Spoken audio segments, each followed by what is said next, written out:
যুবক ভাইরা, মুরব্বী বাবাজিরা রে, আমাদের পূর্বেও এই জমিনের মধ্যে অনেক রাজা ছিল, বাদশা ছিল, অনেক সম্রাট ছিল, নবাব ছিল, জমিদার ছিল, প্রতাপশালী, সম্পদশালী, শক্তিশালী, প্রভাবশালী লোকের বিচরণ এই জমিনের মধ্যে ছিল কি ছিল না? এই আওয়াজে হবে না, একটু আওয়াজ দিয়ে বলুন, ছিল কি ছিল না? এই জমিনের মধ্যে আমাদের পূর্বেও এখনো যেমন অনেক প্রভাবশালী আছে, প্রতাপশালী আছে, প্রভাবশালী, শক্তিশালী, সম্পদশালী লোকেরা এই জমিনের মধ্যে বিচরণ করতেছে। আজ থেকে 100 বছর পূর্বে ওই জমিনের মধ্যে এর চেয়েও বড় বড় লিডার ছিল, ক্ষমতাশালী ছিল, শক্তিশালী ছিল, সম্পদশালী ছিল, ছিল কি ছিল না?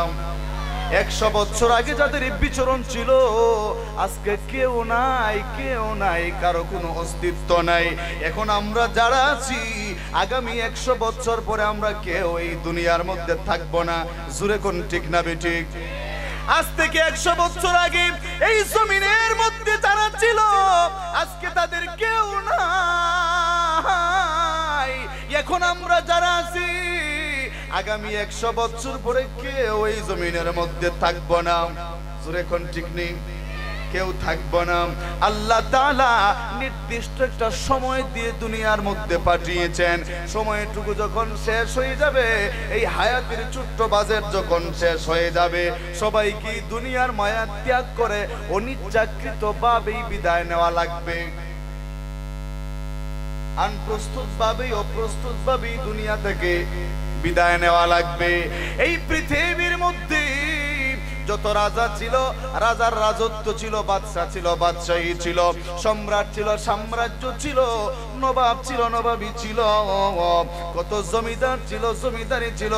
আজকে নবাবও নাই, নবাবীও নাই, জমিদারও নাই, জমিদারিও নাই, বাদশাও নাই, বাদশাহীও নাই, রাজাও নাই, রাজত্ব নাই। সব কিছু মাত্র কিছুদিনের মধ্যে বিলীন হয়ে যায়। এই লীলা খেলা মূলত কার?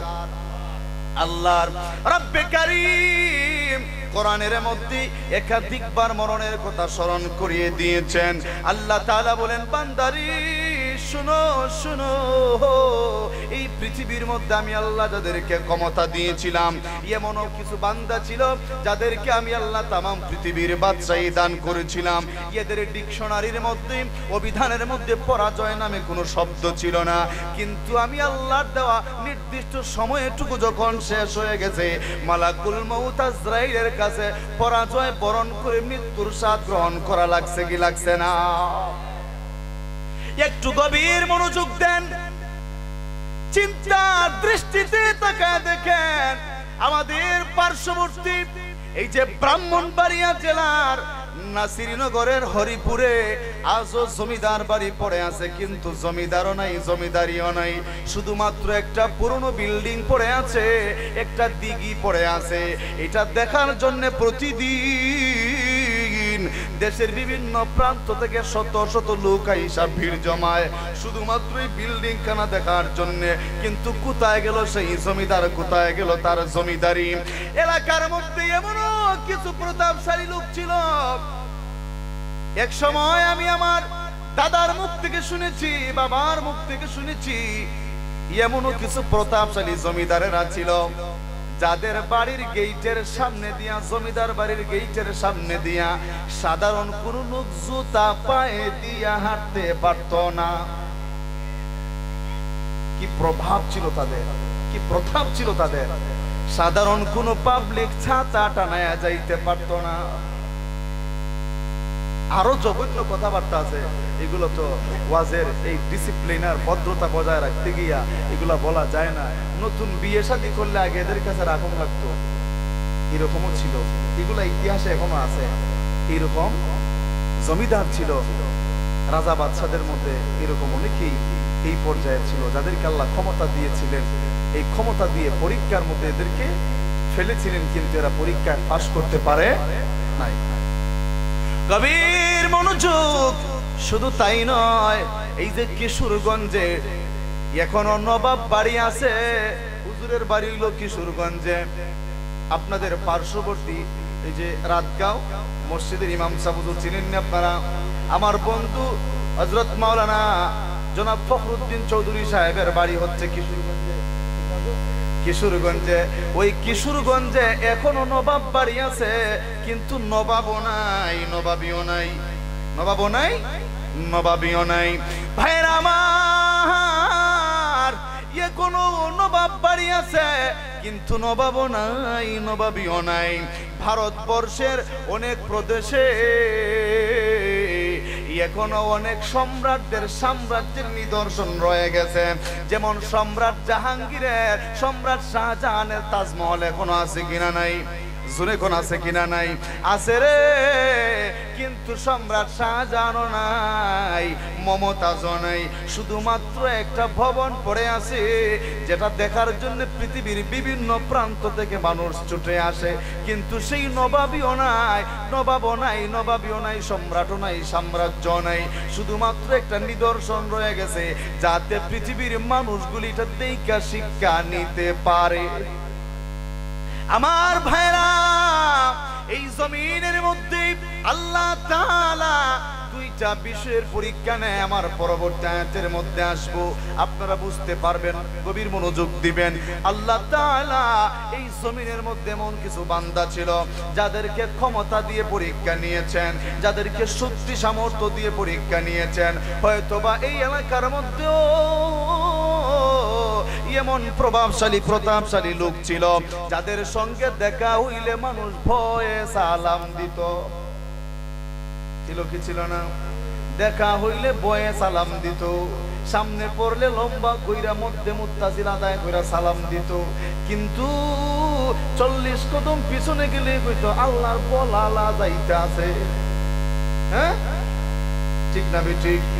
এইরকম প্রতাপশালী লোকেরা কোন বিচারের মজলিসে বইসা ন্যায়কে অন্যায় বানাইয়া আর অন্যায়কে ন্যায় বানাইয়া, নির্দোষীর দোষী বানাইয়া, দোষীর নির্দোষী বানায় যদি রায় দিয়া দিত, উপস্থিত লোকেরা বুঝতে পারতো চাচায় মাত্র একটা ঠুকায়, মানে 1 নোটের বিনিময়ে কাম লইলাইছে, উলট পালট কইরা লাইছে।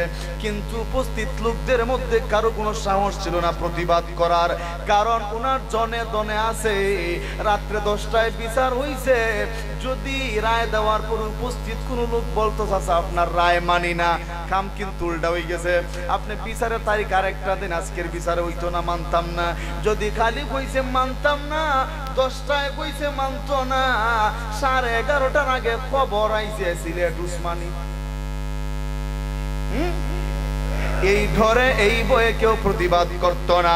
বড় পরিতাপের বিষয়, আজকে এই লোকগুলির দিকে তাকাইলে দেখতে পারবেন এই লোকগুলি কত সহায় হয়ে ভাঙ্গা কবরের মধ্যে পড়ে আছে রে। যারা ডাক দিলে শত শত লাঠি সুটা লইয়া মানুষ আইসা হাজির হয়ে যাইত। ও চাচা, কার পুতের এত বড় সাহস আপনার সঙ্গে বেয়াদবি করছে, আপনি রায় দিছেন আর সে উল্টাই লইছে, তাড়াতাড়ি আপনি আদেশ দেন, কাম আদায় কইরা লাইতাম, 11টায় জানাজার ঘোষণা দিলাইতাম। কিন্তু এত লাঠিয়াল বাহিনী ছিল, এত বিশাল লাঠিয়াল বাহিনীর নেতা ছিল। আজকে বছরের পর বছর যায়, মাসের পর মাস যায়, যুগের পর যুগ যায়, কত মাগফিরাতময় দিনগুলি রাতগুলি পার হয়ে যায়। সবে বরাত, সবে কদর, সবে মেরাত, জুমার দিন যায়, রাত যায়, দোয়া কবুলের দিনগুলি যায়, মাগফিরাতময় রাতগুলি পার হয়ে যায়। এক সময় যেই লোকটা ডাক দিলে শত শত মানুষ আইসা হাজির হয়ে যাইত, আজকে ভাঙ্গা কবরের মধ্যে পড়ে আছে রে। সন্ধ্যা হইলে শিয়াল কুকুর আইসা কবরের মধ্যে গেউ গেউ ডাকে, কিন্তু এত ফজিলতপূর্ণ রজনীগুলি পার হয়ে যায়, এই লোকটার কবর কানা জিয়ারতের মতো আজকে আর কাউরে খুঁজা পাওয়া যায় না। এই কারণে শায়ের বলছেন, এই দুনিয়া মুসাফির খানা মনে রে জানো না, কত মানুষ আইলা গেলা রইলাম না, কত মানুষ আইলা গেলাম। আমার ভাইরা, এই পৃথিবীর মধ্যে আল্লাহ তাআলা আমাদেরকে একটা নির্দিষ্ট সময় দিয়ে পাঠিয়েছেন। আল্লাহ তাআলা পবিত্র কোরআনের 17 নম্বর পারা সূরাতুল আম্বিয়ার 35 নং আয়াতের মধ্যে পরিষ্কার জানায় দিয়েছেন। আমারও এই বিষয়ে কথা বলার জন্যই বলা হয়েছে। আল্লাহ তাআলা বলেন, কুল্লু নাফসিন যায়িকাতুল মাউত। বান্দারারে, শুধু মানুষেরা নয়, শুধু মানুষেরা নয়, এই পৃথিবীর মধ্যে আমি আল্লাহ যাদেরকে প্রাণ দিয়েছি, সমস্ত প্রাণীদেরকে এক সময় মৃত্যুর স্বাদ গ্রহণ করতে হবে, দুনিয়া থেকে বিদায় নিতে হবে। আল্লাহ তাআলা শুধু এখানেই নয়, কোরআনের আরো বহু জায়গায় মৃত্যুর কথা বলেছেন। আমি স্টেপ বাই স্টেপ বলার চেষ্টা করব। এইখানে পবিত্র কোরআনের 17 নম্বর পারা সূরাতুল আম্বিয়ার 35 নং আয়াতের মধ্যে বলেন, কুল্লু নাফসিন যায়িকাতুল মাউত। ও দুনিয়ার মানুষেরা শুনো, শুনো, পৃথিবীর মধ্যে যত প্রাণী আছে রে, সৃষ্টি জগতের সমস্ত প্রাণীদেরকে এক সময় মৃত্যুর স্বাদ গ্রহণ করা লাগবে। যাকে যতটুকু সময় দিয়ে প্রেরণ করেছি, দুনিয়ার জমিনে পাঠিয়েছি, এই সময়টুকু যখন শেষ হয়ে যাবে, জীবনের শেষ ঘন্টা যখন বেজে উঠবে, আমার দায়িত্বরত ফেরেশতা মালাকুল মউত চাইয়া সামনে হাজির হইতে একটা সেকেন্ড দেরি করবে। আরো জোরে কোন, গভীর মনোযোগ। আমার আল্লাহ নিজেই জানায় দিয়েছেন মৃত্যুর কথা। মালিকো, মালিকো, তাইলে এত অল্প হায়াত দিয়ে কেন আমাদেরকে দুনিয়ার মধ্যে পাঠাইলেন? আল্লাহ তাআলা বলেন, ওয়ানাবলুকুম, তোমাদের পরীক্ষা নেওয়ার জন্য পাঠিয়েছি। যখন কিসের জন্য? পরীক্ষার জন্য। রব্বে কারীম, দুনিয়ার মধ্যে যত পরীক্ষা হয় নির্দিষ্ট বিষয় দেওয়া থাকে কি থাকে না? মালিকো, আপনি যে পরীক্ষা নিবেন, কোন কোন বিষয়ের উপর পরীক্ষা নিবেন গো আল্লাহ? আল্লাহ তাআলা বলেন, বিশাররি ওয়াল খাইরি ফিতনা, ভালো মন্দ দুইটা বিষয় দিয়ে তোমাদেরকে পরীক্ষা নেব। মুফাসসিরিনে কেরামগণ এর তাফসীর এক ব্যাখ্যায় এনেছেন, ভালো মন্দের বিশাররি ওয়াল খাইরি ফিতনার ব্যাখ্যায় বলেছেন, কি বলেছেন? বলেন, দুইটা বিষয়ের যে পরীক্ষা হবে, এক তাফসিরে এসেছে, এক ব্যাখ্যায় এসেছে, একটা হইল দরিদ্র আর আরেকটা হইল সম্পদ। আল্লাহ তাআলা কাউরে দারিদ্রতার মধ্যে ফেলে পরীক্ষা নিবেন, আবার কাউরে ধন সম্পদ জনে দনে দিয়া পরীক্ষা নিবেন। কাউরে দেখবেন এই গরিব অবস্থায় জীবন যাপন কইরা আল্লাহকে বলছে না চিনছে, এটা হলো একটা পরীক্ষা। আর আরেক দলকে আল্লাহ তাআলা সম্পদ দিয়া পরীক্ষা নিবেন। দেখা যাক, সম্পদ পাওয়ার পরে যখন দিনে আনতো আর দিনে খাইতো, একসাথে 4 কেজি চাউল কেনার তৌফিক ছিল না। আল্লাহ তাআলা এক সময় এই বান্দাগুলিরে এমন ভাবে ধনী বানায়, এক ছেলে অস্ট্রেলিয়া আর এক ছেলে লিবিয়া, মেয়েও আল্লাহর রহমতে এমবিবিএস ডাক্তার, টাকা পয়সার অভাব নাই। আগে ঘুমাইতো একতলা করে, এখন ঘুমায় 3 তলা এসি রুমে। আল্লাহ তাআলা পরীক্ষা নেন, দেখা যাক এক সময় যখন সাল দিনে লাকড়ি আইনা, এদিকে কোন পাহাড়ের কাছে আছে, পাহাড়ের কথা আছে সাতগার পাহাড়, ওইখান থেকে সারাদিন কাজের শেষে একবার লাকড়ি নিয়ে আসতো, এরপরে মিরপুর বাজার বিক্রি করে চাউল কিনে আনাজপাতি নিয়ে আসলে পরে রান্না হইতো, খাইতো। হ্যাঁ, ওই সময় এক কাঁধের মধ্যে থাকতো লাকড়ির বোঝা, আর এক হাতের মধ্যে গন্ডুগি। গন্ডুগি ছিলেন নেই, আনাজও আনতো লোভে হইয়া, অভাবের সংসার। গন্ডুগি এত সাফের মুখে তাই কও মানুষের সালাম দিতে ভুলতো না। সালাম দিতে যতবার দেখা হইতো ততবার ওই সালাম দিত। আল্লাহ তাআলা পরীক্ষা নেয়, দেখি তার হালত পরিবর্তনের পরে আমি আল্লাহর কথা মনে আছে কিনা, তার হালত পরিবর্তনের পরে তার মধ্যে বিনয় থাকে কিনা, নম্রতা ভদ্রতা থাকে কিনা। আল্লাহ তাআলা এই পরীক্ষা নেন, কিন্তু বান্দা উত্তীর্ণ হইতে পারে না।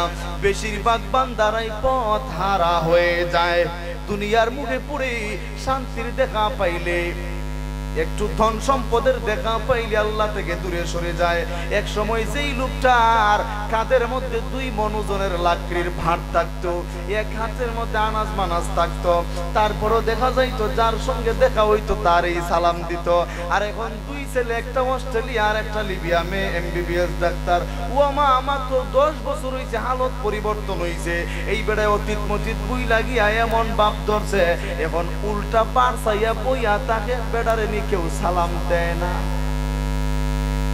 যদি কেউ বলে সালাম না দেয়, পরের দিন আইয়া মসজিদের ইমাম সাহেব চাইবা হুজুর বলছেননি ওই যে আন্তর্জাতিক পর্যায়ের বিয়াদব কত পাইলে সালাম দেয় না।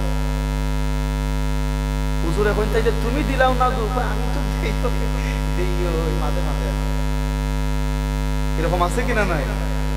এক সময় যারা দেখা হইতো তারই সালাম দিত, আর এখন হালতের পরিবর্তন হয়ে গেছে। এখন এই বেড়ায় পাঁচ চাইয়া বইয়া তাকে অপেক্ষা করে দেখে রে উল্টা মানুষ সালাম দিত।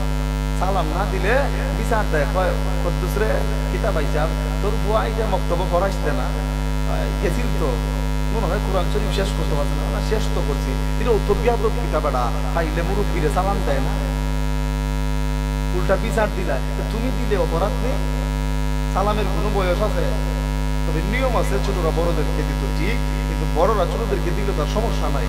একদিন দিলে লিতে সরম ভাই এরপর থেকে আগে লগে রেডি করে রাখবো, রেডি দিলেই তো ঠিক নেই। কিন্তু এর অপেক্ষা করে বইয়া থাকে, ভিতরে একটা অহংকার চলে আসে, তাকাব্বুরি চলে আসে, ঠিক না ঠিক? আল্লাহ তাআলা পরীক্ষা নেয়, এই 2টা বিষয় দিয়ে আল্লাহ তাআলা পরীক্ষা নেয়।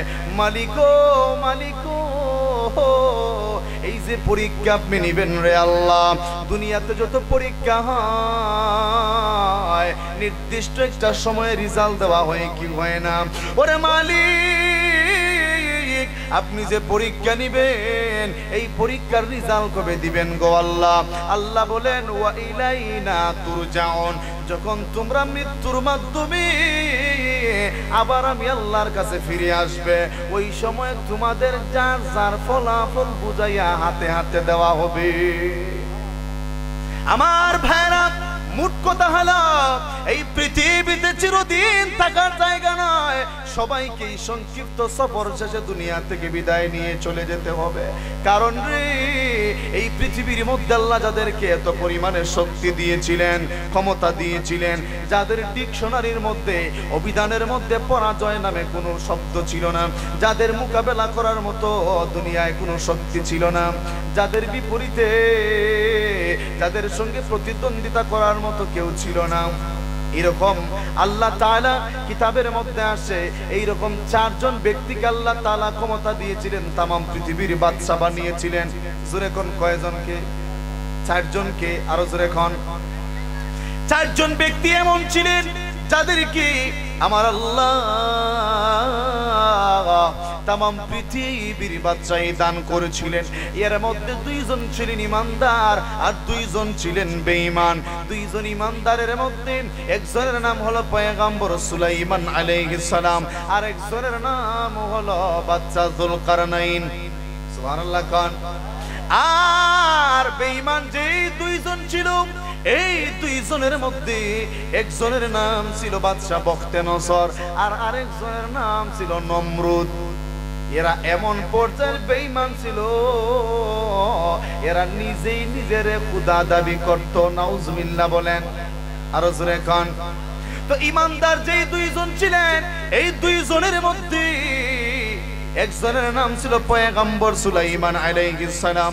আল্লাহ তাআলা নবুয়তির পাশাপাশি ওনাকে তামাম পৃথিবীর বাদশাহী দান করেছিলেন। পৃথিবীর পূর্ব থেকে পশ্চিম, উত্তর থেকে দক্ষিণ তামাম পৃথিবীটা ভ্রমণ করে দেখে দেখে শাসন করার সুযোগ দিয়েছিলেন। সুবহানাল্লাহ। কেমন বাদশা ছিলেন? আমরা তো বাংলাদেশ আর ইন্ডিয়া আর পাকিস্তান, এরা শুধু ইউরোপ আর এশিয়া মহাদেশ আর এই যে ইউরোপ এরপরে আফ্রিকা আর আমরা এশিয়া, ইথা মিলাইয়া নাই, এরা তামাম পৃথিবীর বাদশা ছিলেন। সামান্য সীমিত কোনো আয়তনের দেশের প্রেসিডেন্ট ছিলেন না, তামাম পৃথিবীর বাদশা ছিলেন। কে ক্ষমতা দিয়েছিলেন? আর জোরে কোন? মনোযোগ আসেনি আপনাদের ভাইরা আমার? তামাম পৃথিবীর বাদশাহী আমার আল্লাহ যাদেরকে দান করেছিলেন এর মধ্যে প্রথম হলেন পয়গম্বর সুলাইমান আলাইহিস সালাম। এই সুলাইমান আলাইহিস সালাম কি আমার আল্লাহ এত ক্ষমতা দিয়েছিলেন, উনি তাম পৃথিবীটা ঘুরে ঘুরে দেখার সুযোগ পেয়েছিলেন। সুবহানাল্লাহ। উপজেলা চেয়ারম্যান সাহেবের পক্ষে উপজেলার সব গ্রাম ঘুরে দেখার সুযোগ আসেনি? সুযোগ আসেনি? নাই, সময় নাই। কিন্তু তারা কেমন বাদশা ছিলেন, তামাম পৃথিবীটারে ঘুরে ঘুরে দেখছেন। সুবহানাল্লাহ। আমরা দুইটা নিতে পারি, আমরা এই এলাকাতেও কদম পড়ছে, আলহামদুলিল্লাহ। ভাইরা আমার, হযরত সুলাইমান আলাইহিস সালাম কি আমার আল্লাহ শুধুমাত্র মানুষের উপর ক্ষমতা দিয়েছিলেন তা নয়, মানুষের উপর বাদশাহী দান করেছিলেন তা নয়। আমরা যত বর্তমানে যত প্রেসিডেন্টরা আছে এদের দায়িত্ব তো শুধু মানুষকে ম্যানেজ করা, মানুষের উপর ক্ষমতা খাটানো, প্রভাব খাটানো, ঠিক নেই। কিন্তু পয়গম্বর সুলাইমান আলাইহিস সালাম এমন বাদশা ছিলেন, শুধুমাত্র মানুষের বাদশা নয়, উনি জিনেরও বাদশা ছিলেন। আর জোরে কোন, জিনেরও বাদশা ছিলেন। আমার ভাইরা, শুধু জিনের নয়, পশু পাখির উপরও আল্লাহ ওনাকে রাজত্ব দান করেছিলেন। সাগর নদী হাওয়া বাতাসের উপরেও ওনার রাজত্ব ছিল। সুবহানাল্লাহ। সৃষ্টি জগতের মধ্যে পৃথিবীতে যত মাখলুক ছিল সবাই ওনার অনুগত ছিল, বাধ্যগত করে দিয়েছিলেন কে? আল্লাহ। এই সুলাইমান পয়গম্বরকে যখন আল্লাহ তাআলা এত বিশাল সাম্রাজ্য দান করলেন, সুলাইমান আলাইহিস সালাম আল্লাহকে জিজ্ঞেস করলেন, মালিক আমি কেমনে তামাম পৃথিবীটাকে আমি শাসন করব, কেমনে পৃথিবীর এক প্রান্ত থেকে আরেক প্রান্ত আমি ভ্রমণ করব, কেমনে শাসন করব, কেমনে দেখব, কেমনে ঘুরব? আল্লাহ বলেন, সুলাইমান রে তুমি একটা সিংহাসন বানাও, আর এই সিংহাসনটার ইঞ্জিনের ব্যবস্থা আমি কইরা দিব।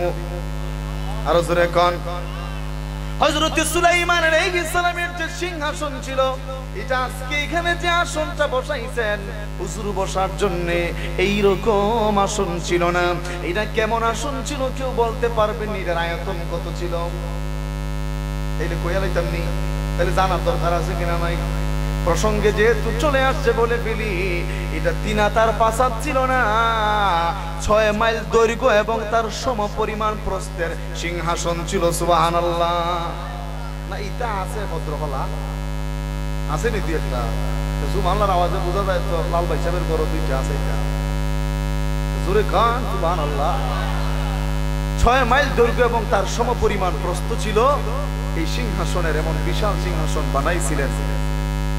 আমার ভাইরা, এত বিশাল সিংহাসন, এই সিংহাসনের ডান দিকে ছিল 300 আসন মানুষ মন্ত্রীদের জন্য, বাম দিকে ছিল 300 আসন জিন মন্ত্রীদের জন্য, পিছনে ছিল 300 আসন স্পেশাল গেস্টদের জন্য, আর সামনে ছিল 3 লক্ষ আসন সাধারণ জনগণ আর উজির নাজিরের জন্য। সুবহানাল্লাহ।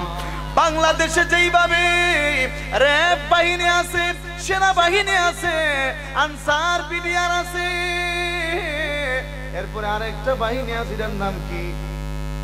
পুলিশ। এটা দিয়ে বুঝলা লাগতাম আমরা, বেটা যেটা বেশি ছাতায় কি নাম? পুলিশ। তো বাংলাদেশের মধ্যে সেনাবাহিনী আছে, পুলিশ বাহিনী আছে, র‍্যাব বাহিনী আছে, এরপরে বর্ডার গার্ড আছে, আনসার বাহিনী আছে, এরকম 5-6টা ডিপার্টমেন্টের বাহিনী আছে। সুলাইমান আলাইহিস সালামের 5টা আর 6টা ডিপার্টমেন্ট ছিল না, 16টা ডিপার্টমেন্টের বাহিনী ছিল। সুবহানাল্লাহ।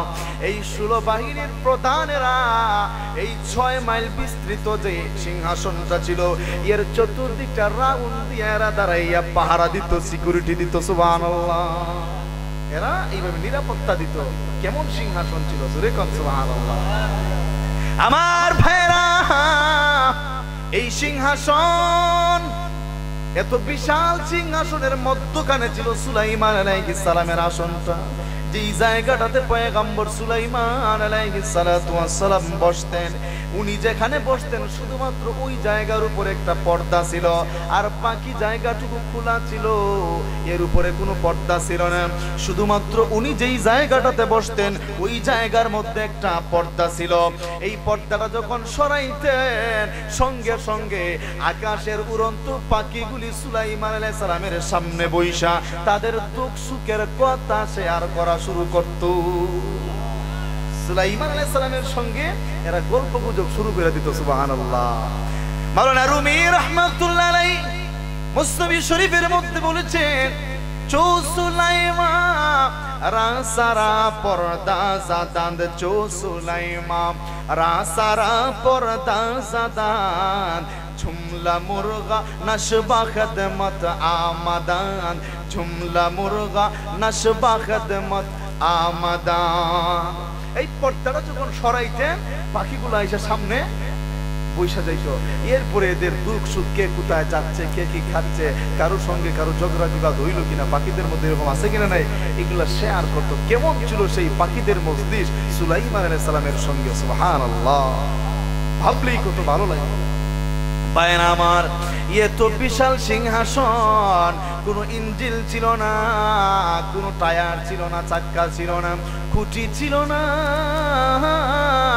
বাতাসের মাধ্যমে উড়ে উড়ে এক প্রান্ত থেকে আরেক প্রান্তে নেওয়া যাইত। এই বাতাসকে ইঞ্জিন স্বরূপ সুলাইমান আলাইহিস সালামের জন্য বাধ্য করে দিয়েছিলেন কে? জোরে কোন কে?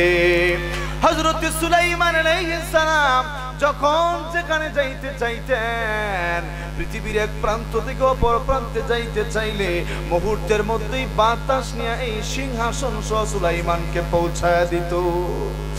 এখনো জাহাজ গাড়ি চলে কোলের বিধান, এখনো জাহাজ গাড়ি চলে কোলের বিধান, ওরে বিনা কোলে হাওয়ায় চলতো, বিনা কোলে হাওয়ায় চলতো। তখতে সুলাইমান আমরা সেই মুসলমান, আমরা সেই মুসলমান, আমরা সেই মুসলমান। জোরে কোন মারহাবা। এই ছিল সুলাইমান আলাইহিস সালামের রাজত্বের অবস্থা।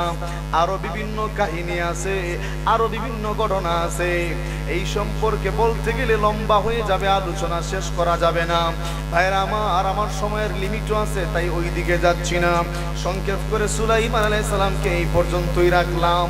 এর পরে আরেকজন বাদশা ছিলেন যার কথা বলছিলাম, জুলকারনাইন। নাম কি ছিল? আরো জোরে কোন? জুলকারনাইন। এই জুলকারনাইনের কথা আল্লাহ তাআলা পবিত্র কোরআনের 16 নম্বর পারায় সূরাতুল কাফের শেষের দিকে নিজেই বর্ণনা করেছেন। সুবহানাল্লাহ। সুলাইমান আলাইহিস সালামকে যেইভাবে ক্ষমতা দিয়েছিলেন, এইভাবে तमाम পৃথিবীর বাদশাহী করার মতো ক্ষমতা দিয়েছিলেন জুলকারনাইনকেও। কে দিয়েছিলেন? জোরে কোন কে?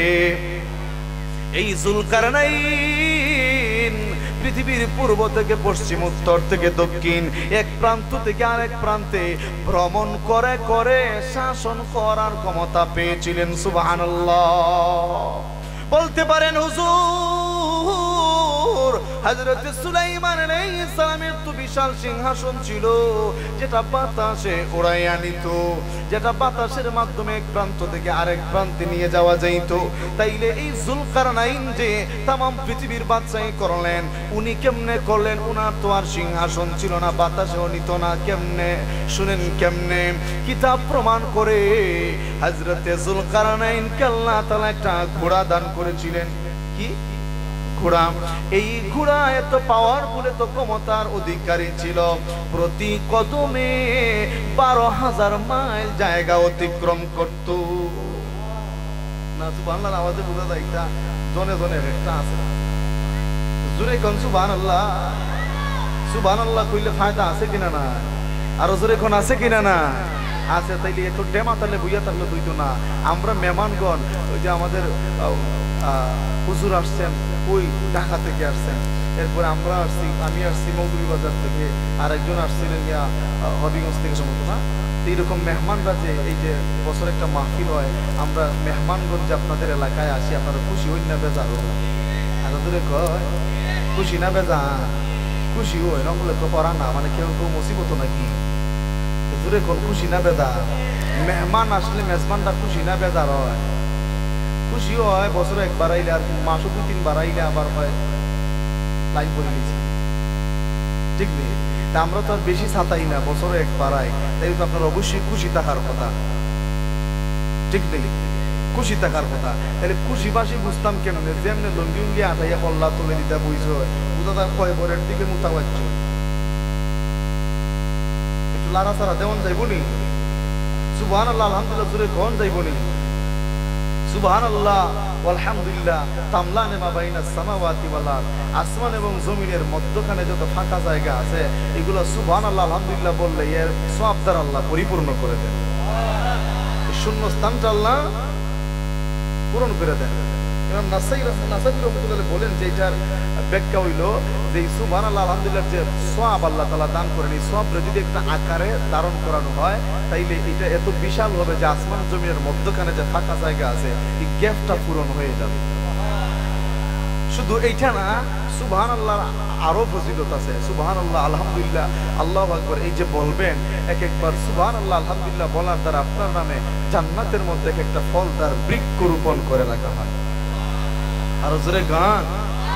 এখন তো মিরপুর বাজারে যাইয়া ফলের দোকানের সামনে দিয়ে হাজির হইয়া যখন জিগান কলমদ্দি রে আঙ্গুরের কেজি কত, ভাই সাহেব বেশি তো 450, আপনার লাগি 20 টাকা কম। এমনিতেই বেড়ায় হাঁটা ধরি নাই আর খায় না। দোকানদার ভাই সাহেব আরো 20 টাকা কম রাখুন, নেউকা কি কয় না রে ভাই আমি নিতাম না, আর একজনে পাঠাইছিল তাম জিকাইতাম। দৌড় উঠি যায়গি কিতা, দৌড় উঠি যায়গি 100 থার্মোমিটার দি মাইফা দেখছিল জ্বর 100 আছে, 100 জ্বর লইয়া বাজারও গেছে, বাসে মোর মুখী বাস মাইফ খাই দিতাম আঙ্গুরের খেতে। বাজার হইয়া দাম শূন্য তাপ লগে লোক 200 গেছে, এমনি ফিরত আইছে নিয়ত কইরা লাইছে যতদিন বাচ্চা থাকবো আর খাইতাম না। কিন্তু ওই বান্দাগুলি জান্নাতের মধ্যে যাবার পরে দেখবে এদের নামে জান্নাতের মধ্যে ফলদার বৃক্ষগুলি দাঁড়াইয়া আছে সারি সারি ভাবে। নাম তাকায় দেখবে কলমদ্দি, বাড়ি হইল ভদ্রকলা, বাবার নাম নসরুদ্দিন, গাছ হইল 10টা, প্রত্যেকটার মধ্যে আবার কমলা, আঙ্গুর, আপেল, বেদানা, নিদানা, খেজুর মেজুর যা আছে সব ফলগুলি পাকা পাকা ফল ঝুম ধরে আছে। এমনিতেই কইব আল্লাহ এই ফলগুলি কার জন্য গো আল্লাহ, এই গাছগুলি কার জন্য?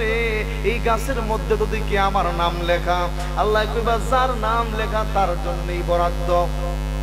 সুবহানাল্লাহ। এবারে মনে মনে কইব জীবনে আমার বাড়ি তো তুই একটা বড়ই গাছ লাগাইলাম না, ইনো এত নামি দামি গাছগুলা করতে খেয়াইল। আল্লাহ কইবা ওই যে রে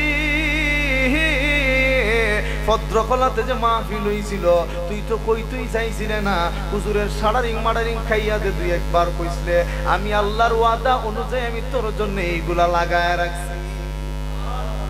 এমনি আমরা রবিগঞ্জ হইলে এমনি আড়াই দিব গাছ উড়ি দিবি, আল্লাহ এবার আগ আটাইস না। এই গাছের ফল খাইতে গেলে আটানি লাগতো না, খালি ক খাইতে রাধা করা মাত্রই গাছ নই একবারে মুখের সামনে আইব। আর জোরে গা সুবহানাল্লাহ। এইগুলো তো একটা ফায়দা। আর 2 নাম্বার হইলো এই যে সুরে সুবহানাল্লাহ আলহামদুলিল্লাহ কইতাছেন, এই আওয়াজটা শুধুমাত্র আমি যে শুনতাছি তা না, এটা মাইকে টাইম না, এটা মনে হয় 99 মাইক, এটাই কিন্তু আপনাদের আওয়াজও টাইম না নেই। আর জোরে কোন নেই নেয়। তো এই যে নেয় এই আওয়াজটা বাড়ি ঘরে যায়নি, আর জোরে কোন যায়নি। আমার কথা আপনারা বুঝেননি? বুঝেন? তাইলে হা না কইয়েন। এই যে আওয়াজটা শুধুমাত্র আমি শুনি আর আপনারা যে শুনেন তা না, আপনারা যে সুবহানাল্লাহ আলহামদুলিল্লাহ আল্লাহু আকবার জোরে গান, এই আওয়াজটা মাইকে টাইম না নেয়, ঘর বাড়ি থেকেও মানুষের শুনে, যারা বাড়িতে আছে এরাও শুনে।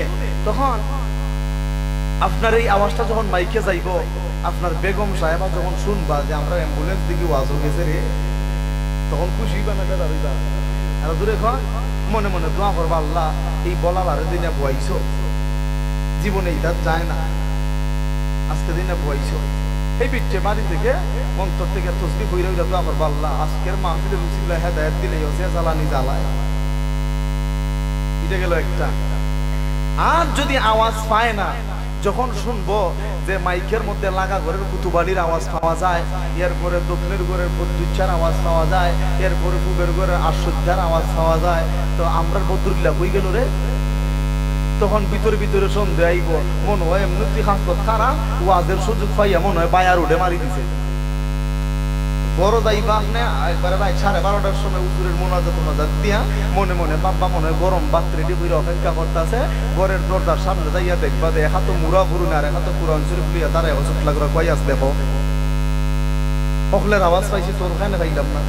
এরকম মায়ের মাঝে মাঝে হইনি মিস করলে এক লগে দুইটা আইলো ভাই মোবাইল চালানি হইতে বাদ দিবা না, আমার রাখবা দুইটার মাঝে একটা অত মিস কল দোয়াইতো আসেনি না নাই।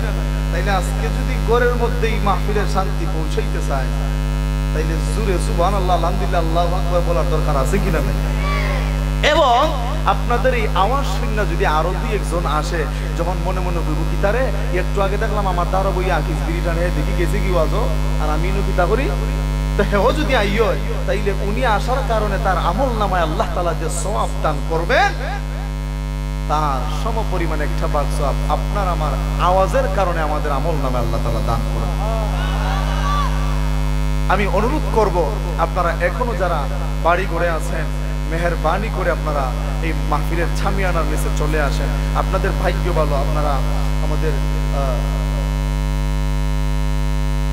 অধ্যক্ষ হুজুরে পাইয়া লাইছেন। এটা কেমনে পাইছেন আমি তো বিশ্বাসই করতে পারছি না, হুজুরের অ্যাভেলেবেল কিন্তু পাওয়া যায় না।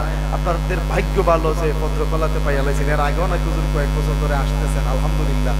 তো আপনারা যদি হুজুর যদি আইসা দেখেন, হুজুর কিন্তু হাজার হাজার লাখো মানুষের সামনে ওয়াজ করে অভ্যাস, এই কয়েকজন পাইলে তো মনটা নষ্টই জীবনী যে এত দূর থেকে আসলাম, ঠিক আছে না। তো হাজার হাজার আলেমের উস্তাদ হুজুর আসছেন, আপনারা টাকা পয়সা দিয়ে তো মানুষের খুশি করা যায় না, কমপক্ষে উপস্থিতি দেখলে কিন্তু আমরা যারা আলোচকরা আছি আমাদের মনটা ভালো হয়ে যায় যে না মাহফিলটা সার্থক। যারা আসছেন আলহামদুলিল্লাহ আপনাদেরকে অবশ্যই ওয়েলকাম এবং ধন্যবাদ। কিন্তু যারা এখনো দাঁড়িয়ে আছেন রাস্তাঘাটে হাঁটাহাঁটি করতেছেন, যদি কোনো কাম কাজ না থাকে ফ্রি হইলে আপনারা মেহেরবানি করে চলে আসেন। আমিও খুশি, আল্লাহও খুশি, হুজুরও আইসা খুশি হবেন ইনশাআল্লাহ। ভাইরা আমার, যেখানে ছিলাম এই যুলকারনাইনকে আল্লাহ তাআলা যে বাদশাহী দিলেন, তামাম পৃথিবীর বাদশাহী দান করেছিলেন। এই যুলকারনাইন তামাম পৃথিবীর বাদশাহী করে এক সময় দুনিয়া থেকে বিদায় হওয়া লাগছে কি লাগছে না? তামাম পৃথিবীর বাদশাহ কিন্তু তামাম পৃথিবী ছেড়ে একদিন চলে যেতে হয়েছে। মৃত্যুর আগে বাদশাহ যুলকারনাইনের জীবনীতে আমি পাইলাম উনি মৃত্যুর আগে ওসিয়ত করে গেলেন, ওরে আমার শুভাকাঙ্ক্ষীরা শুনো রে শুনো, ও আমার উজির নাজিরেরা শোনো, আমি যখন মারা যাব আমার যখন তোমরা এই রাজ দরবার থেকে বের করবা, কবরের দিকে যখন নিয়ে যাইবা আমার দুইটা হাতরে তোমরা কাপড়ের বাহিরে রাখো। উপস্থিত লোকেরা প্রশ্ন করলো, হুজুর যদি দুইটা হাত বাহিরে রাখি সমাজের মধ্যে, দেশের মধ্যে, রাষ্ট্রের মধ্যে ফিতনা দেখা দিতে পারে, এটা কিভাবে সম্ভব? যুলকারনাইন বলেন, আমার শুভাকাঙ্ক্ষীরা শুনো, আমি দুনিয়ার মধ্যে ফিতনা তৈরির জন্য এই ওসিয়ত করি না, আমার উদ্দেশ্য হলো রে যাতে মানুষ এখান থেকে শিক্ষা নিয়ে ইসলাম হতে পারে, মানুষ যেন হেদায়েত হইতে পারে, তারা যেন বুঝতে পারে, ওই সমস্ত লোকেরা যেন শিক্ষা নিতে পারে যারা দুনিয়ার মধ্যে ভাইয়ের হক নষ্ট করে, বোনের হক নষ্ট করে, এক দোকানও বাকি খাই এই দোকান তো আর এক দোকানও যায় কি, এরকম আছে কিনা নাই? আর জোরে এখন ব্যবসায়ীরা যার জ্বালা যন্ত্রণায় মাঝে মাঝে সিদ্ধান্ত লয় ব্যবসা ছাইরা দিত, এরকম আসেনি? এই দোকানও 5000 বাকি খাইয়া আর রুডি দি যায় না, সরফ পাল্টাই দেয়, আসেনি এরকম? ভাইরা আমার, আল্লাহ তাআলা কিয়ামতের কঠিন ময়দানে কিন্তু জাররা জাররা করে হিসাব নেবেন। হয়তো আজকে আপনি পার পেয়ে গেছেন, ওই লোকটা মানবতার কারণে কোনো কথা বলেন, আপনারা দাঁড় করাইয়া জিগায় না, কিন্তু আল্লাহ একজন আছেন কিনা নাই? দুই কান্দে দুইজন ফেরেশতা আছে কিনা নাই? এরা তো লিখে রাখতেছে। হাদিস শরীফের মধ্যে আছে ঋণ এমন একটা বিষয়, আল্লাহর নবী সাল্লাল্লাহু আলাইহি ওয়াসাল্লাম যখন কোনো ব্যক্তির জানাজাতে যাইতেন 3টা প্রশ্ন করতেন। 1 নাম্বার জিগাইতেন এই লোকের কোনো ঋণ আছে কিনা নাই। যদি বলা হইতো আছে তাইলে বলতেন তার কোনো আওলাদ আসেনি। যদি থাকতো তাইলে জিজ্ঞেস করতেন ঋণ পরিশোধের মতো তোমার সামর্থ্য আসেনি। যদি বলতো হ্যাঁ তাইলে হ্যাঁ, আর যদি বলতো না তাইলে বলতেন হয়তো এখানে যারা আছো উপস্থিতির মধ্যে কেউ দায়িত্বটা নেও, আর নয়তো আমি স্বয়ং রাসূল তার ঋণ পরিশোধের দায়িত্ব নিলাম। নিয়া এরপরে দাপন করতেন। কারণ এই আলমে বারজাখ এমন একটা বিষয়, ওইখান থেকে আর ঋণ পরিশোধ করার কোনো সুযোগ, আর জোরে কোন সুযোগ নাই। গভীর মনোযোগ। তাইলে দুনিয়ায় থাকতে নিজের ঋণ ফিন যা আছে মানুষের হক যদি তাইকার থেকে এগুলা পরিশোধের দরকার আছে কিনা নাই।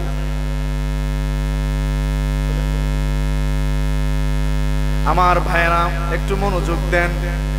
অনেক আছে এমন নিজের ঘরের সঙ্গে লাগানো, বাড়ির সঙ্গে লাগানো জায়গার মধ্যে ধরেন তারা 4 ভাই 1 বোন, অথবা আরেকটু সহজে বোঝানোর জন্য বলি 1 ভাই 1 বোন, এরকম আছে কিনা নাই? 1 ভাই 1 বোন। এখন দেখা গেল ভাইয়ে কয় বোন গো তোরে তো অনেক টাকা খরচ কইরা বিয়া শাদী দিছিলাম, এখন আল্লাহ তোর সুখে শান্তিতে রাখছে, এই 400 টাকা নিয়ে কি করবে? তাক বাইরে দিলা, বাইরে দিলা। আর বন্দোবস্তের মধ্যে লেখা থাকে তোরে প্রতি 2 ঈদের মধ্যে আইনা 2টা শাড়ি দিমু, তোর জামাইরও লুঙ্গি গুঞ্জি দিমু, তোর বাচ্চা কাচ্চারও যতটুকু পারি সহযোগিতা করমু, আর যে সময় ইচ্ছা তুই আইয়া বেড়ায়া যাইবে, কোনো অসুবিধা নাই, ভাইয়ে বরণ পোষণের দায়িত্ব নিলাম। কিন্তু দেখা যায় ঈদে 2 ঈদ যাওয়ার পরে আর কোনো খবর থাকে না। দস্তখত লওয়ার পরে এরা যে ভাই বোন মানছে আর বুঝতেই পারে না, দূরত্ব বাড়াইয়া দেয়। আছে কিনা নাই? আরো জোরে কোন আছে কিনা নাই? ভাইরা আমার, এইভাবে যদি কেউ বোনের হক নষ্ট করে থাকেন আজকেই যাইয়া পরিশোধ করে দিবেন, কালকে ফোন দিয়ে না দিয়া দিবেন। ভাইয়ের হক যদি নষ্ট করে থাকেন ফেরত দিয়া দিবেন। অনেক মানুষ প্রতারক হিসাবে সমাজের মধ্যে আছে, যাদের পকেটে টাকা থাকে কিন্তু আরেকজনের কাছ থেকে যে 1000 আনছিল তুইয়াও দেয় না। খাসালতের দোষ আছে কিনা নাই? যদি একবারের জায়গা 2 বার জিগায় তাইলে তোর টাকা আমি খাই লিছিনি, এমনি খাইয়া উইয়া বুঝি ফান চাবাইতাছে ভয় খাই লিছিনি। আছে কিনা নাই? বেশি যদি চাপ দেন তাইলে কয় কেমনে লইতে লইস, খারে হইতে কইস। আসেনি? তাইলে আহকামুল হাকিমিন যার দরবারে কইলে আল্লাহ তাআলা ছাড় দেয় কিন্তু ছেড়ে দেয় না, তিনি একজন আছেন কিনা নাই? এই দুনিয়াতে পার পাইলো পরকালে ধরার মতো সুযোগ আসেনি। আর যখন আসেনি? আছে। ওই দিনের কথা যাদের অন্তরে আছে, মৃত্যুর ভয় যাদের অন্তরে আছে, এরা কোনদিন মানুষের হক নষ্ট করতে পারে না, ভাইয়ের হক নষ্ট করতে পারে না, বোনের হক নষ্ট করতে পারে না, গীবত চুগল করে মাইর ডেঙ্গা লাগায় রাখতে পারে না। এরাই মুত্তাকি হয়ে যায় যাদের অন্তরের মধ্যে মরণের ভয় আছে, মাকাম রব্বিহি, রবের সামনে দাঁড়ায় জবাব দিই তার ভয় আছে। জোরে কোন ঠিক না বেঠিক? আমার ভাইরা, ওই যুলকারনাইন বলেন রে দুনিয়ার মানুষ শোনো শোনো শোনো, কেন আমি ওসিয়ত করলাম? যাতে ওই সমস্ত লোক যারা মানুষের হক নষ্ট করে, ভাইয়ের হক বোনের হক নষ্ট করে সম্পদের পাহাড় জমানোর চিন্তা করে স্বপ্ন দেখে, এরা যেন শিক্ষা নিতে পারে। আমি যুলকারনাইন, যেই যুলকারনাইনকে আল্লাহ তাআলা তামাম পৃথিবীর বাদশাহী দান করেছিলেন, আমি বাদশা যুলকারনাইন ও পৃথিবী থেকে যাওয়ার সময় খালি হাতে শূন্য হাতে কবরে যাওয়া লাগছে। এটা দেখা যেন পৃথিবীর মানুষগুলি কি নিতে পারে? শিক্ষা নিতে পারে। গভীর মনোযোগ।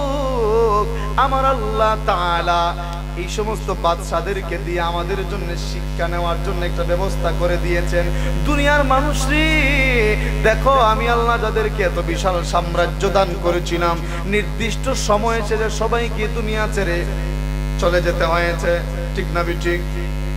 ভাইরা আমার, এই কারণে আল্লাহ তাআলা কোরআনের মধ্যে আমার তিলাওয়াতকৃত আয়াতে তো বলছেন ওই আরেক জায়গায় পবিত্র কোরআনের 5 নাম্বার পারা 4 নাম্বার সূরা সূরাতুন নিসার 78 নং আয়াতের মধ্যে আল্লাহ তাআলা বলেন, আইনামা তাকুনু ইউদরিকুমুল মাউতু ওয়ালাউ কুনতুম ফি বুরুজিম মুশাইয়াদা।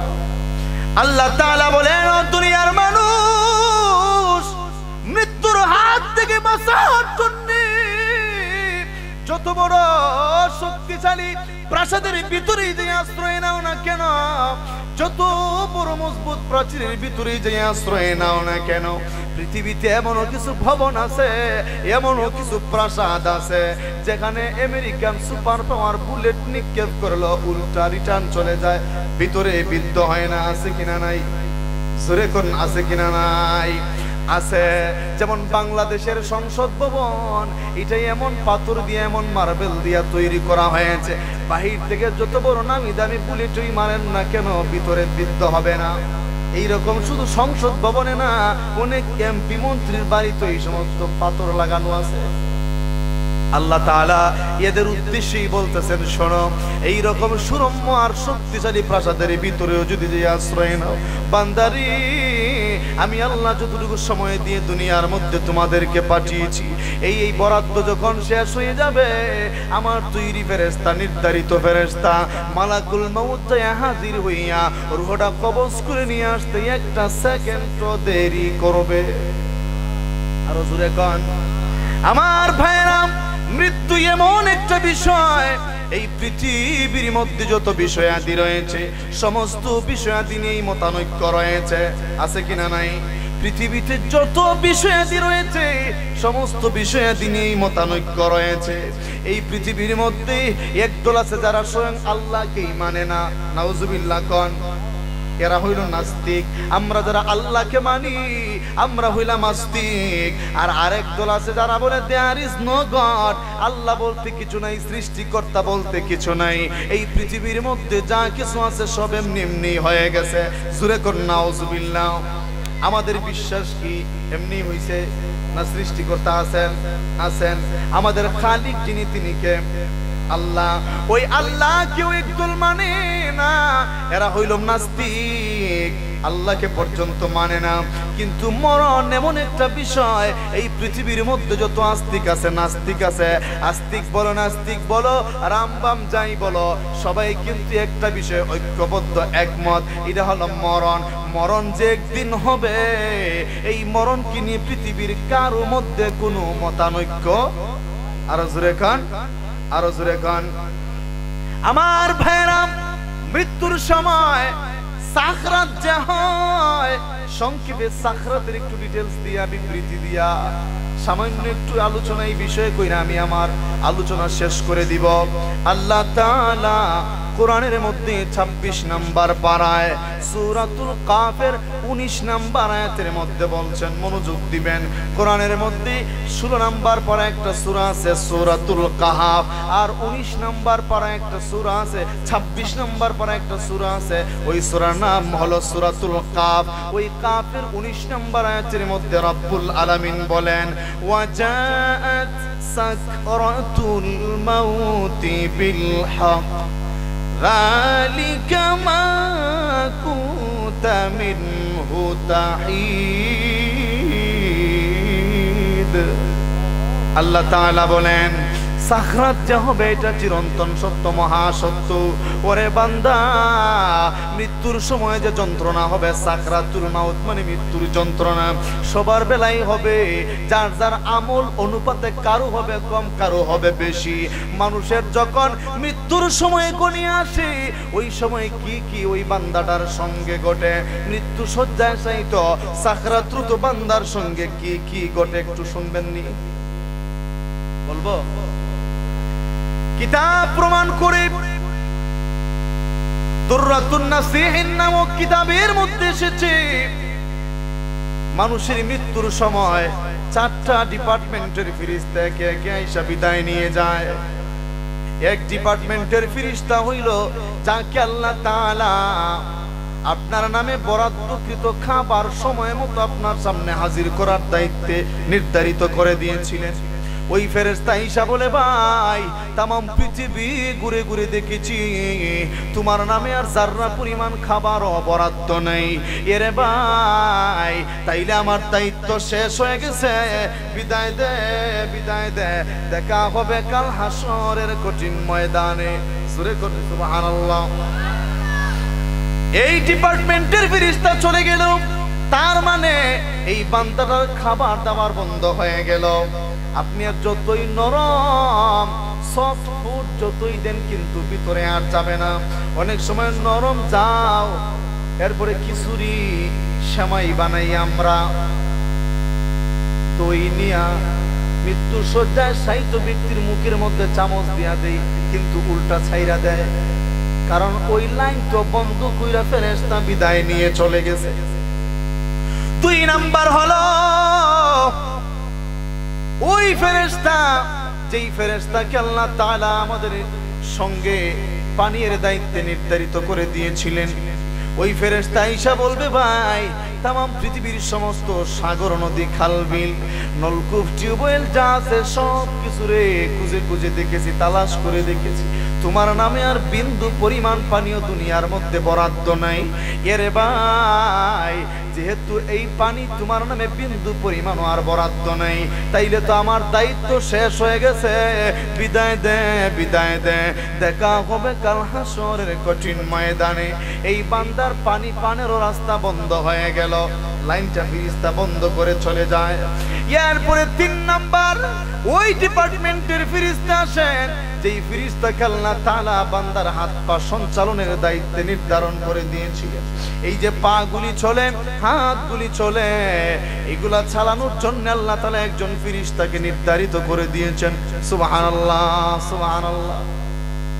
ওই ফেরেশতা ঈসা বলবে, ভাই তামাম পৃথিবী ঘুরে ঘুরে দেখেছি, তুমি কদম ফেলার মতো আর সামান্যতম জায়গাও খালি নাই, তোমার নামে বরাদ্দ নাই, কাজে আমার দায়িত্ব শেষ, বিদায় দে, বিদায় দে, দেখা হবে কাল হাসরের কঠিন ময়দানে।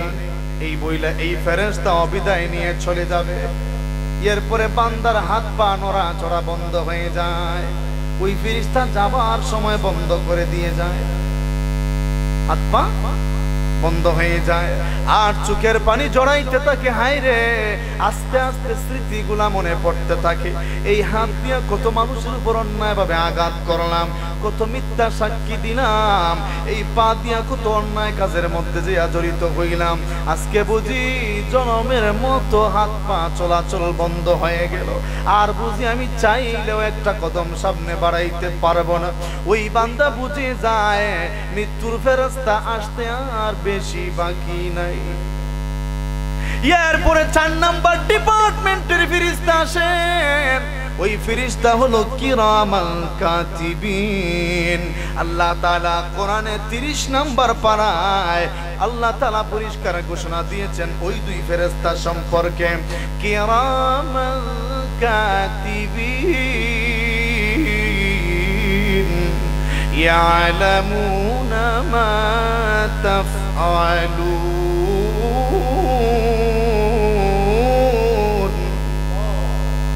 আমরা অনেকেই মনে করি একজনের নাম মনে হয় কিরামান আর একজনের নাম মনে হয় কাতিবিন। না না, এই ফেরেশতার নাম কিরামান আর কাতিবিন না। কিরামান কাতিবিনের অর্থ হইল লেখক 2 ফেরেশতা। এই 2 ফেরেশতা বান্দা ভালো মন্দ যা করছে, একজনের দায়িত্ব ভালো আর একজনের দায়িত্ব হলো মন্দটা লিখে রাখার। এই 2 ফেরেশতা আপনি যখন যা করেছেন লিপিবদ্ধ করে রেখেছে। সুবহানাল্লাহ। এই 2 ফেরেশতা প্রত্যেক বান্দাদের 2 কাঁধের মধ্যে আছে কিনা নাই? জোরে কোন আছে কিনা নাই? আর জোরে কোন আছে কিনা নাই? 2 কাঁধে 2 লোকে তোমার 2 জনা পাহারা,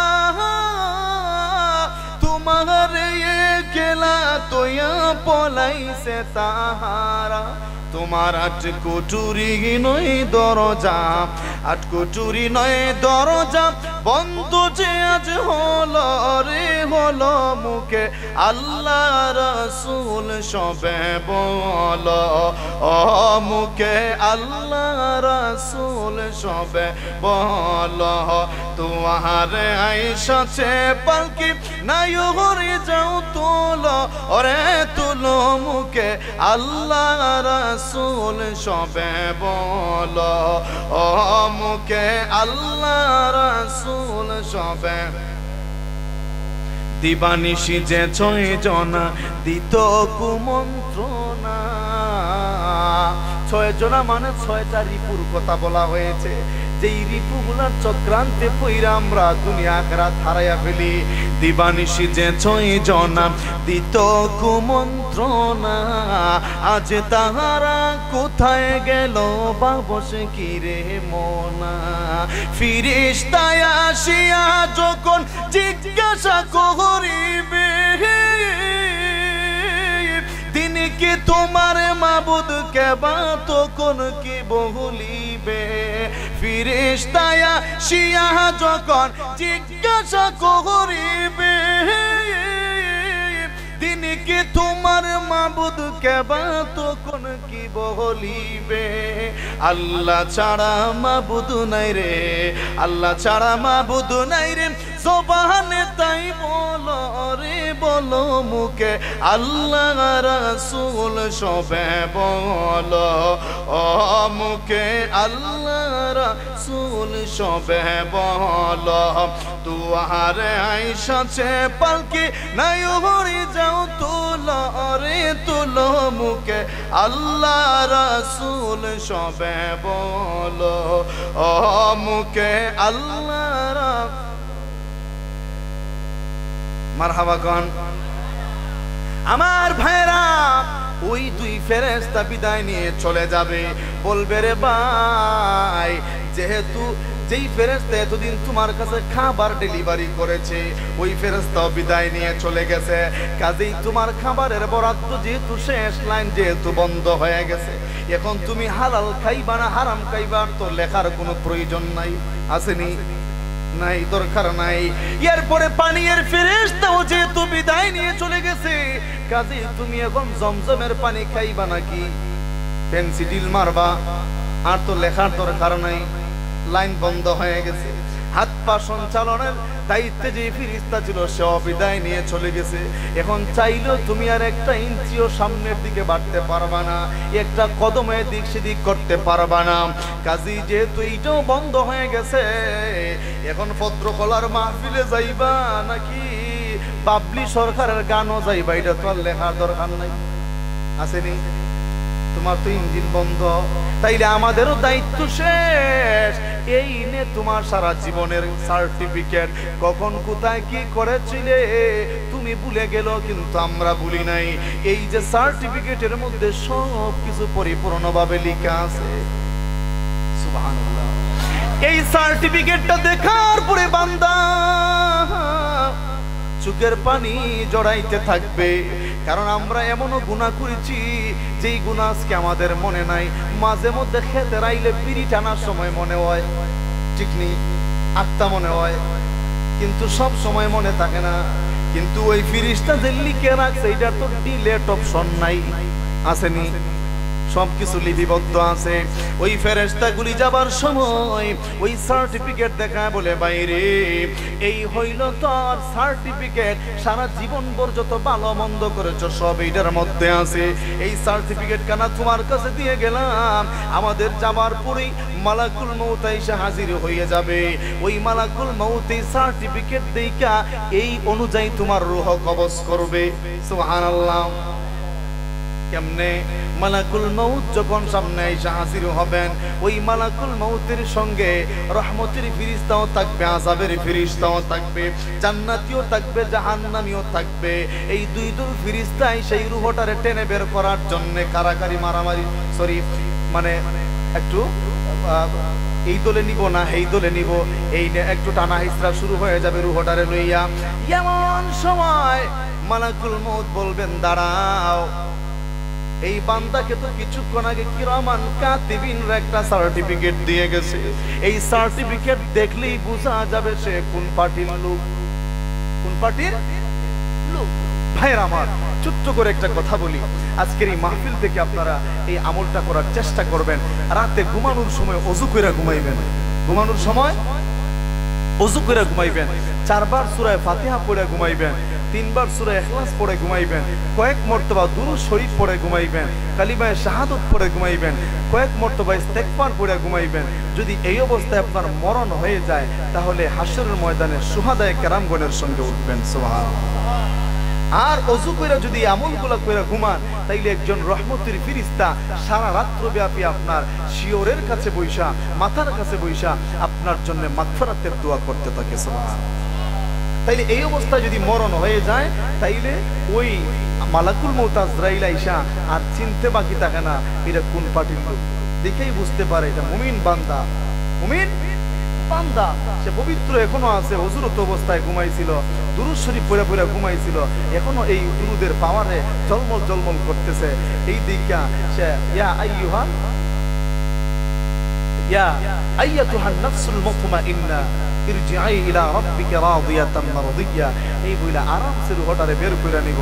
আর যদি দেখা যায় হিতানের মাঝে বাইলচের কোন গ্যাস লাই জানা ইসবিল থেকে চিত্রাই ভিতরাই, হ্যাঁ, এর মাঝে ফিসাদার কয়েকটার বইরা রইছে নিচে চেয়ারের তলে, ফিরিস্তায় দেখি আর বাকি থাকবো এটা কোন ফাটিল লোক, কই বইনো কেয়ার টানাটানি করতে এটা দিকে আগুন ফাটিল লোক, তুই আগুন থেকে হিয়া আগুন সারি দিতে তো ডাইরেক্ট লাইন করা ওই। তাইলে আমরা আগুনও যাইতে চাই নাকি বাগিচায় যাইতে চাই? বাগিচায় যদি যাইতে চাই, জান্নাতের বাগিচায় যাইতে চাইলে অবশ্যই আমলের পরিবর্তন আনার দরকার আছে কিনা নাই, চরিত্রে পরিবর্তন আনার দরকার আছে কিনা নাই। তাইলে ওয়াদা করেন আজকের মাহফিল থেকে, আজকে থেকে রাতে ঘুমানোর সময় ওযু করে কে কে ঘুমাইতে পারবেন? পারবেন তো ইনশাআল্লাহ? হাত নামান। ভাইরা আমার, যদি আমলটা করতে পারেন নিশ্চিত থাকেন রাতে ঘুমানোর সময় যদি দুরূদ পড়া পড়া ঘুমান, ওযু করে দুরূদ শরীফ পড়া পড়া ঘুমান, আমার রাসূল কিন্তু, আমরা দয়াল নবী বলি না, দয়ালের দয়াল এই নবী রাসূল সাল্লাল্লাহু আলাইহি ওয়াসাল্লাম এই উম্মতগুলি পৃথিবীর যেই প্রান্ত থেকে দুরূদ শরীফ পড়ুক না কেন, কোন উদ্দেশ্যে, কোন নিয়তে, কতটুকু প্রেম নিয়ে পড়ে, এগুলা রাসূল সাল্লাল্লাহু আলাইহি ওয়াসাল্লাম বুঝার ক্ষমতা আল্লাহ দিবেন কি দিবেন না? ক্ষমতা আছে কিনা নাই? এই আকীদা বিশ্বাস আমাদের আছে কিনা নাই? আছে। তাইলে রাসূল যখন দেখবেন যে এই উম্মতটা প্রতি রাতে এই দুরূদ পড়া পড়া কেঁদে কেঁদে ঘুমায়, কোনো এক রজনীতে আমার রাসূল আপনাকে দিদার দিয়ে দিবেন। সুবহানাল্লাহ। আমরা রাসূলের দিদার চাই কি চাই না? জোরে কোন চাই কি চাই না?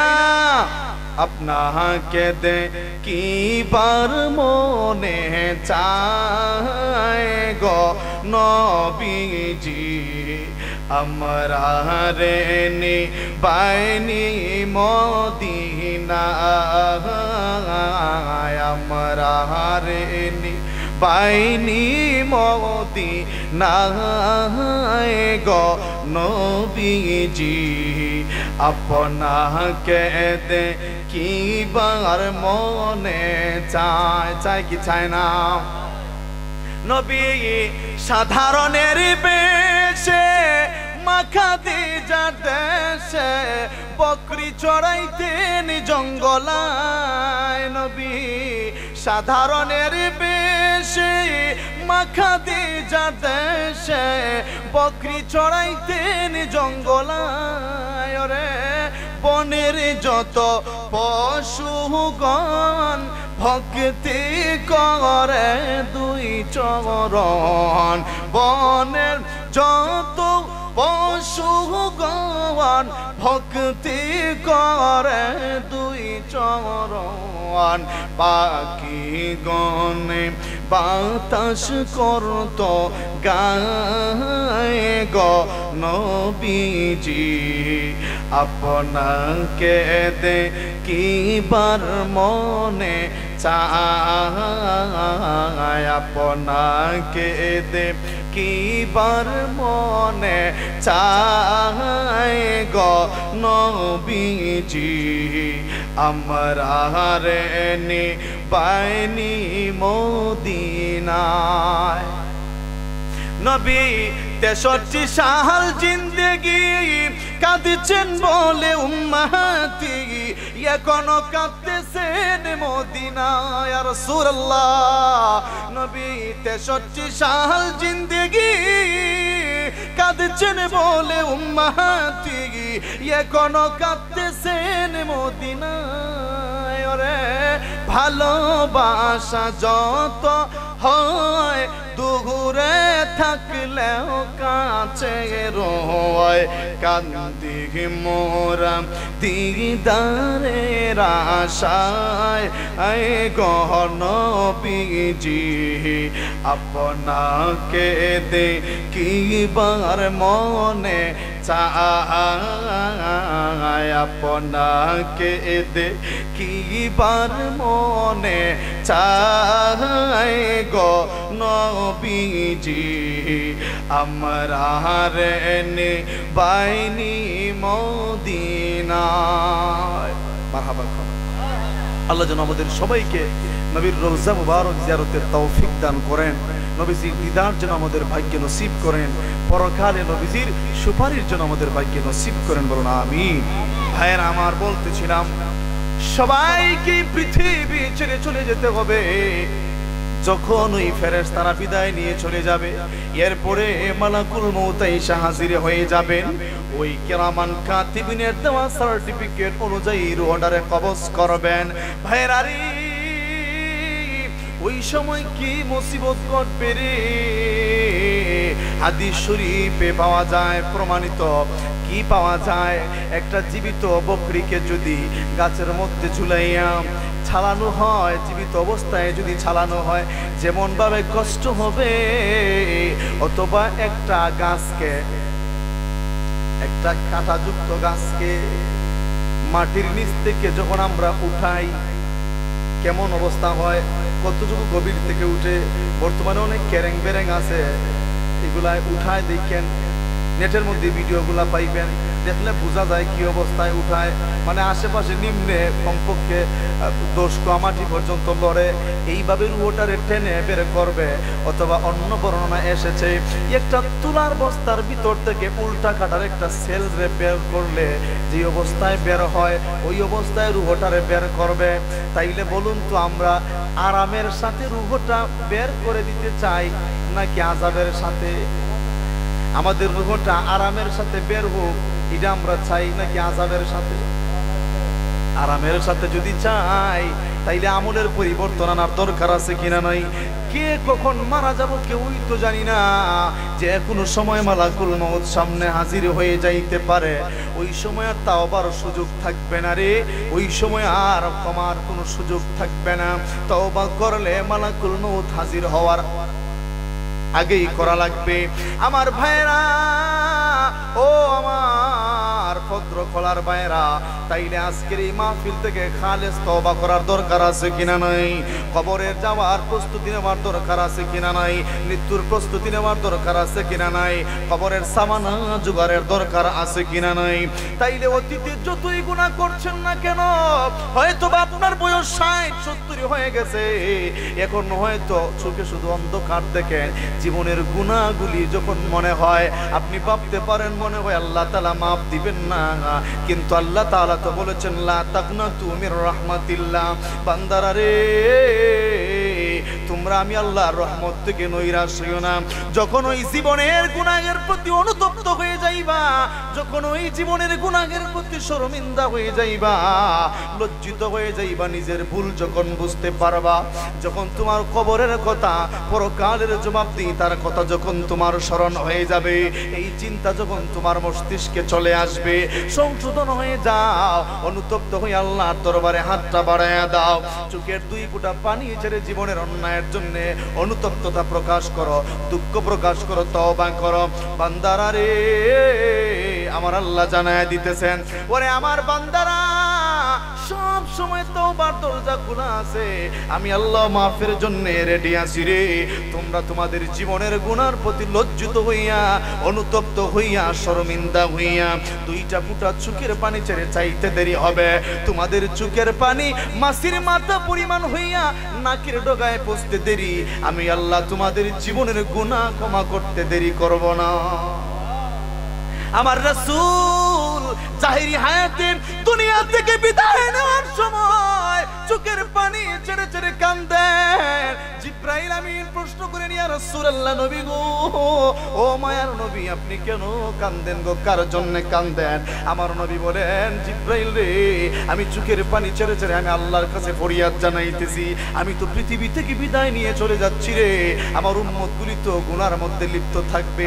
আখিরি জামানার মধ্যে তো বড় ফিতনা দেখা দিবে। বিভিন্ন ফিতনা ফাসাদে পড়ে যখন বড় বড় গুনাহে লিপ্ত হয়ে যাবে, যাতে আমি রাসূলের চোখের পানির বিনিময়ে আমার আল্লাহ আমার ওই উম্মতগুলি যখন ওই ক্ষমা চাইবে তখন ওই যেন মাফ করে দেন। সুবহানাল্লাহ। ও মাবুদ, দুনিয়ারি মুখে পড়ি আমার উম্মত যদি গুনাহ করে, ও শয়তানেরই ধোঁকায় পড়ে। তোমার বান্দা যদি গুনাহ করে, ও ক্ষমা চাইলে ক্ষমা কইর, ক্ষমা চাইলে গফার রহমানে তোমার নাম। কে বুঝিতে পারে তোমার শান? আল্লাহ, কে বুঝিতে পারে তোমার শান? লা তাকনাতু মির রাহমাতিল্লাহ, তুমি কোরআনে পাকি ফরমাইলা, ও ইন্নাল্লাহ আলা কুল্লি শাইইন কাদির। তোমার নাম কে বুঝিতে পারে তোমার শান? আল্লাহ, কে বুঝিতে পারে তোমার শান?